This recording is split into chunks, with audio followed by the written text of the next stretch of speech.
Hola, hola, ¿cómo están? Sean bienvenidos una vez más al canal. Por mi parte, agradecida con quienes siempre me acompañan en cada uno de los videos. El día de hoy hablaremos sobre un hecho ocurrido en El Salvador, el caso de Helen Stephanie Arias Moreno, un caso que se hizo viral gracias a las redes sociales, lo que generó que llamara la atención pública de autoridades y medios de comunicación, y en menos de 24 horas la policía había capturado a los responsables. Acompáñenme a conocer de cerca los detalles de esta historia. Mi esposo lo único que hizo fue cometer la idiotez de pagarle la casa a mi cuñada y prestarme el carro ese día. Es más, cualquiera puede confirmar que ese día yo no llegué a la casa a dormir y me quedé con el carro.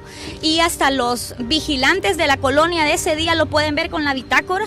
Yo les dije que no le dijeran a mi esposo que yo había llegado a la colonia. Lo que estoy diciendo es que mi esposo no tiene nada que ver, nada que ver. Mi esposo no sabía ni el dinero. ¿Usted se siente con las manos limpias, señor? Helen Stephanie Arias Moreno era una chica de 20 años de edad que estudiaba Administración de Empresas en la Universidad José Matías Delgado. Su mayor sueño desde niña era estudiar algún día para ser una gran profesional. Era una chica muy dulce que amaba a su familia. Cuando Helen llegó a la universidad, conoció a José Alejandro Bobadilla Barrientos, de 20 años y oriundo de Guatemala, quien es hijo de Juan José Bobadilla y su madrastra Claudia Patricia Leiva de Bobadilla. Vivían en una zona residencial exclusiva de San Juan Opico en el departamento de La Libertad.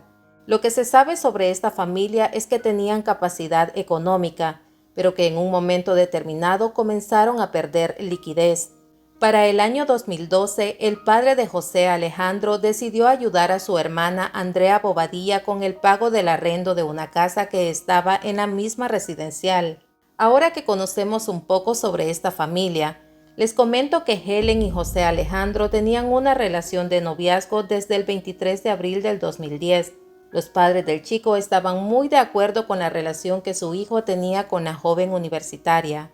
Ella los visitaba en su casa y viceversa. Era tanto el aprecio que ellos le tenían a Helen que frecuentemente Claudia la llevaba con ella al salón de belleza para ambas ponerse hermosas. Un día, el padre de José Alejandro planeó una fiesta con motivo de celebrarle el cumpleaños a Helen. Sin embargo, detrás de muchas sonrisas, abrazos y felicitaciones, había un miembro en aquella familia que quería apagar para siempre los sueños y metas que Helen tenía para triunfar en la vida. Llegamos al 30 de octubre de 2012. En horas del mediodía, el novio y familia de Helen la esperaban para almorzar en casa como lo hacían de costumbre.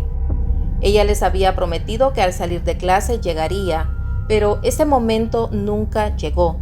La esperaron y por muchas llamadas que le hicieron nunca respondió. Los padres de la chica le preguntaron a José Alejandro si tenía alguna información sobre la joven, pero este aseguró no saber nada y dijo desconocer lo que pudo haberle sucedido. Llegada la noche, Helen seguía sin aparecer. Esto fue algo que a la familia preocupó. Los amigos y compañeros de la universidad de Helen también empezaron a preocuparse, pero no se quedaron de brazos cruzados. Tomaron acción y decidieron publicar en las diferentes redes sociales la fotografía con datos personales para preguntar si alguien la había visto. Y fue así como la desaparición se hizo viral. El caso cobró notoriedad pública y llegó hasta los medios de comunicación, pero como es de esperarse, en algunas publicaciones se podían leer comentarios que a lo mejor la chica se había fugado con su pareja. Otros acusaban a las pandillas. Un gran número señalaban como responsable al gobierno por la falta de políticas de seguridad, y así se podían leer innumerables puntos de vista que no ayudaban en lo más mínimo. Pero un gran número de personas mostraron su apoyo a la familia uniéndose en grupos para buscar a la joven universitaria. Ese día los esfuerzos no dieron resultados, por lo que a la mañana siguiente el angustiado y desesperado padre decidió poner la denuncia en la Policía Nacional Civil y pidió que lo apoyaran en la búsqueda. Era el miércoles 31 de octubre, día de brujas. Alguien reportó que en el centro comercial Las Cascadas había un vehículo abandonado con las mismas características del que Helen conducía. A eso de las 9 de la mañana, comenzaron a llegar fotoperiodistas y cámaras de la televisión para llevar de primera mano la noticia de lo que las autoridades estaban a punto de descubrir. Oficiales del sistema de emergencias 911 informaron sobre el hallazgo a los padres de Helen para que se hicieran presentes al lugar y así pudieran identificar si se trataba del vehículo de su hija. Rápidamente ellos acudieron al centro comercial. La madre de Helen, al ver el auto, comenzó a llorar. Estaba desconsolada. Al interior solo habían encontrado una cartera, un bolso, una laptop y una bolsa con ropa. La familia confirmó a las autoridades que se trataba del vehículo de Helen. Los investigadores rápidamente solicitaron al establecimiento el apoyo para revisar las cámaras de videovigilancia y así verificar si éstas habían captado algo que les ayudara con alguna pista. De pronto llegaron al establecimiento José Alejandro junto a su padre y madrastra, quien mantenía los brazos cruzados y se veía muy preocupada. Estaba muy atenta a lo que los detectives conversaban. A los pocos minutos, Claudia se acercó a la mamá de Helen, le dio un fuerte abrazo como muestra de apoyo moral. Mientras tanto, la policía adelantaba y retrocedía aquellas imágenes en busca de una evidencia. Nadie tenía idea de las misteriosas imágenes que las cámaras habían captado un día antes y que estaban a punto de salir a luz. Los oficiales también verificaron las cámaras de video de la universidad, donde pudieron ver que a eso de las 12 del mediodía, Helen salió del parqueo. Luego se le vio llegar al centro comercial en un Toyota Corolla. Se estacionó a 4 parqueos del depósito de carretillas de compras, que está ubicado cerca de la salida peatonal del establecimiento. Se bajó y caminó hacia el supermercado. Se sentó en una banca cerca de una máquina dispensadora de agua filtrada. Allí permaneció al menos por 40 minutos, pero a las 12:40 se le vio levantarse para hablar por teléfono y se dirigió hacia el vehículo, pero pasó de largo. En ese momento la captaron 3 cámaras, donde se le ve caminando por el jardín del parqueo. Llega al andén y luego se posiciona al pie de la pasarela. Es allí donde en uno de los videos se le ve subirse a una camioneta y ésta se marcha. Hasta ese punto las autoridades desconocían a quién pertenecía ese vehículo. Un investigador de la DECO le hizo una serie de preguntas a José Alejandro, quien reveló que su novia había quedado de reunirse a las 11:30 de la mañana con Claudia y Andrea en el centro comercial para cancelarle $1,000 que Claudia le debía a la madre de Helen. Según él, las 2 mujeres le manifestaron que se reunieron con su novia y que le habían cancelado el dinero en efectivo, pero como ella no portaba DUI, no pudo hacerle el depósito en la cuenta bancaria. Dijeron que posteriormente la dejaron en el mismo lugar donde la recogieron. Con esta información, los investigadores consideraron necesario ubicar a las 2 mujeres. Juan José Bobadilla, padre de José Alejandro, se ofreció para llevarlos en su vehículo a la vivienda ubicada en la residencial Quintas de Gratamira, pero uno de los investigadores, al abordar la camioneta, se percató que al interior de esta había un fuerte hedor a sangre descompuesta. Cuando preguntó su inquietud, Juan José le dijo que así se lo había devuelto su esposa, quien un día antes la había utilizado. La colaboración incondicional que José Alejandro proporcionó a los investigadores permitió llegar hasta la casa número 22 del polígono K de dicha residencial. Allí se encontrarían con la última pieza del rompecabezas que ayudaría a poner fin a la búsqueda. Cuando las autoridades ingresaron a la propiedad, observaron en el patio de la casa tierra suelta. Cuando verificaron, notaron que una persona había sido enterrada allí. Al remover la tierra, descubrieron que era la universitaria. Posiblemente las autoridades no estaban preparadas para ver uno de los actos más crueles y siniestros que el ser humano es capaz de hacer contra otra persona. No tengo nada que ver en esto, no sabía nada de esto, absolutamente nada. Si yo hubiera sabido por un poquitito, un indicio, yo detengo esto. Inmediatamente la policía arrestó a Juan José, Claudia y Andrea. Luego fueron presentados ante los medios de comunicación como los principales responsables del asesinato de Helen Arias.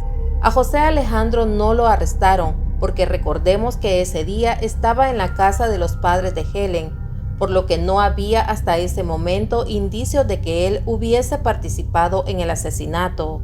Pero ¿qué fue lo que las autoridades investigaron? Ese día que llegaron a la casa, los oficiales encontraron en la vivienda el siguiente dibujo, que según la fiscalía contenía palabras en inglés que en español se traducen a «He perdido a mi amor», y que su amor era una bella mentira. Los dibujos tenían lesiones en la cabeza y cuello, específicamente tenían la forma en que Helen había fallecido. Todo el proceso contó con 26 testigos, unos a favor y otros en contra de los señalados. La Fiscalía General de la República presentó como testigo a un vigilante de la residencial. Según él, ese 30 de octubre notó en Claudia y Andrea actitudes sospechosas, las cuales dejó plasmadas en un libro de control y novedades. Dijo que ese día las dos mujeres entraban y salían de la residencial en una camioneta color gris, propiedad de Juan Bobadilla. La primera salida fue a eso de las 11:40 de la mañana, la segunda a las 2 de la tarde. En esas dos ocasiones, Claudia se le acercó para preguntarle si su esposo había preguntado por ella, a lo cual él le respondió que no. Entonces ella le pidió de favor que si lo hacía le dijera que no la había visto. La actitud de estas dos mujeres puso en qué pensar al vigilante, por lo que tomó la decisión de seguir la camioneta a pie y para no levantar sospechas se escondió detrás de una pila de una casa cercana. Fue entonces que vio que Andrea se bajó del auto, mientras Patricia abrió el baúl del automotor y sacó una bolsa negra con un bulto grande del que según él se trataba del cuerpo de una persona delgada. Se lo colocó sobre los hombros y entró a la casa número 22. Dijo que a eso de las 4:30 de la tarde, Claudia salió nuevamente y le preguntó si había visto entrar a Helen a la residencial. El vigilante le respondió que no, pero ella le hizo la misma pregunta 3 veces como confirmando si estaba o no seguro. Luego de esa salida dijo que la mujer regresó a las 6:20 de la tarde. Para este momento la policía había descubierto a través de la activación de antenas telefónicas que el último número con el que Helen se había comunicado ese día era el de Andrea Bobadilla.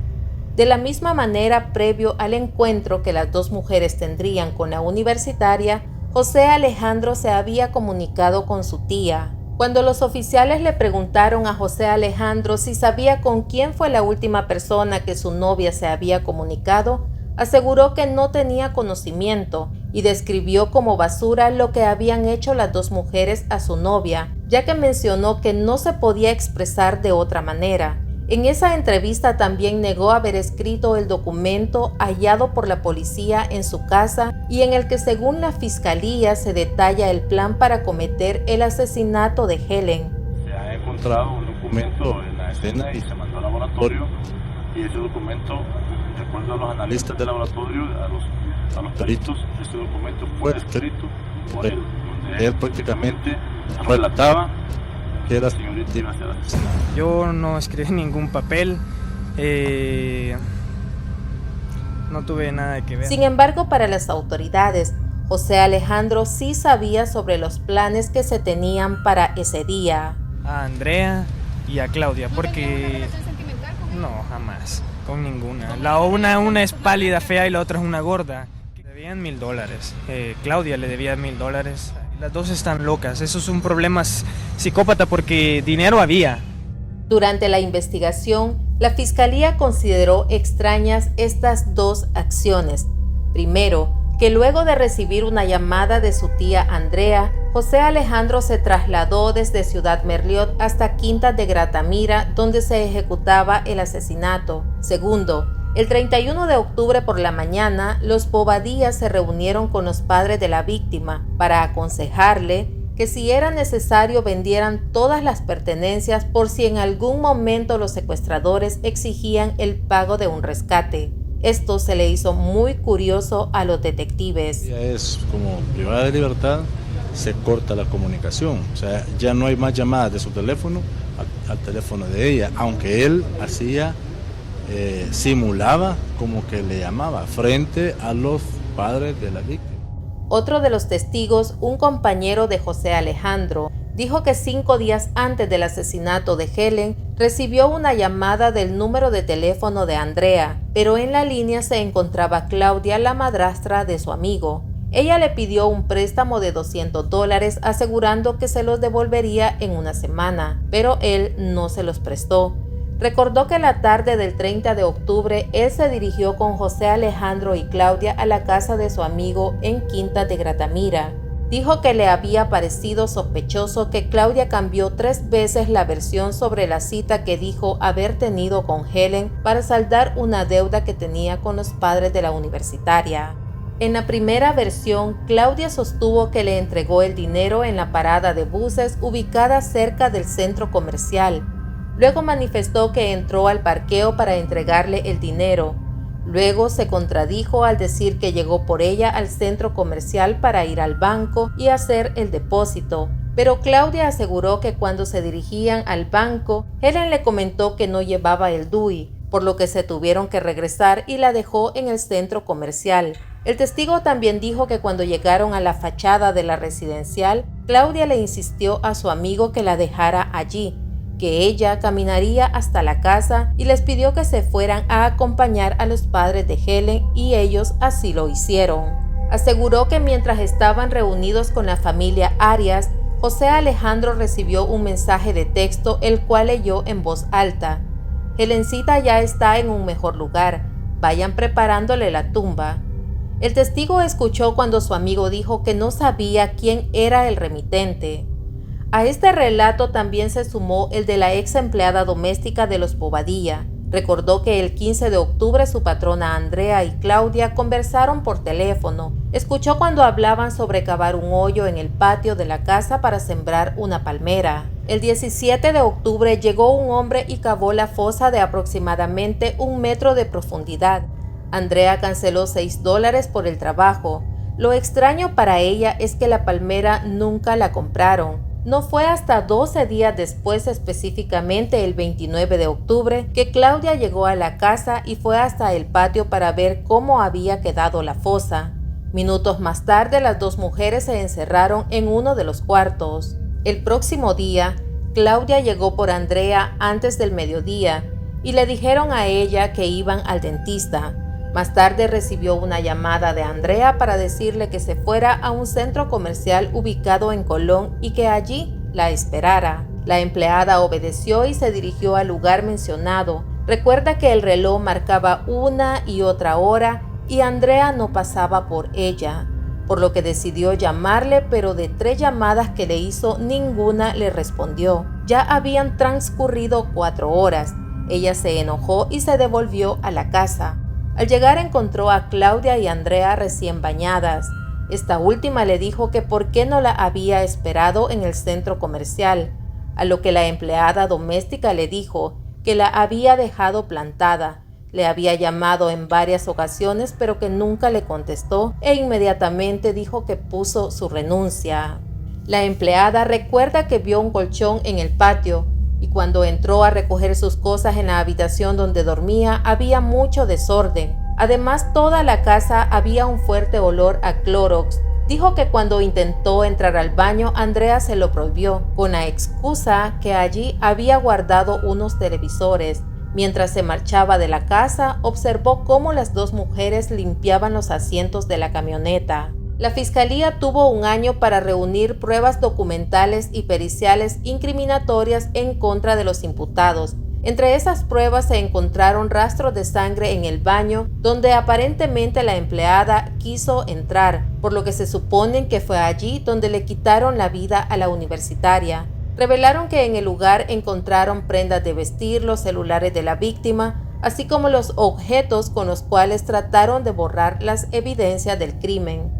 Cuando le tocó el turno de hablar a Andrea, confesó que su cuñada le pidió que citara a Helen en el centro comercial para cancelarle los $1,000 que le debían a la madre de la novia de su hijastro, y horas más tarde pasó a traerla por su casa. Cuando iban en camino, Claudia le dijo: a veces uno debe de tomar decisiones que uno no quiere. Ella no se va a morir, no le va a pasar nada. Al que le puede pasar algo es a Juan José. Luego le pidió que llamara a Helen para saber dónde estaba. Al contactarla, la chica le dijo a Andrea que estaba esperándolas en el centro comercial como habían acordado. Al llegar al lugar, se subió a la camioneta y se saludaron. Conversaron varios minutos y de pronto Claudia sacó una soga color anaranjada y se la colocó en el cuello a Helen, causándole un desvanecimiento. Según Andrea, esto provocó en ella ataque de nervios y al llegar a la casa recuerda que se tomó 2 pastillas que le causaron sueño, por lo que según ella, cuando Claudia cometió el crimen estaba dormida. Al día siguiente, cuando despertó, observó en la sala la parte superior del cuerpo de Helen al interior de una bolsa plástica.